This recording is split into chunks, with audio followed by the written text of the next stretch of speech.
Nous vous parlons à présent d'un dispositif à plus de 6,5 milliards d'euros. Le CIR, le crédit d'impôt recherche, dont l'efficacité est aujourd'hui remise en doute. Par France Stratégie, organisme rattaché à Matignon, qui s'est penché sur ce crédit d'impôt accordé aux entreprises sur leurs dépenses en recherche et développement, une niche fiscale qui est aujourd'hui la plus coûteuse pour les finances publiques, Emmanuel Dutheil.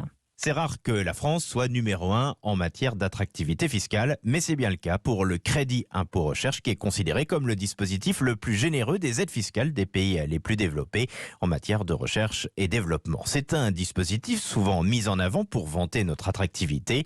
Si l'impact du CIR est positif sur les PME, France Stratégie estime que cette aide n'a pas d'effet significatif pour les entreprises de taille intermédiaire et surtout les grandes entreprises. Concernant les grands groupes, le CIR en effet a pu leur donner envie de dépenser plus en France, mais ça n'a pas permis de rupture technologique et puis ça n'a pas fait venir de grands noms étrangers comme les stars américaines des nouvelles technologies. En clair, cette aide est utile, mais elle vient surtout compenser les autres faiblesses de la France où la fiscalité globale est souvent considérée comme un frein. En tout cas, du côté du ministère de l'économie, il n'est pas question de revenir dessus.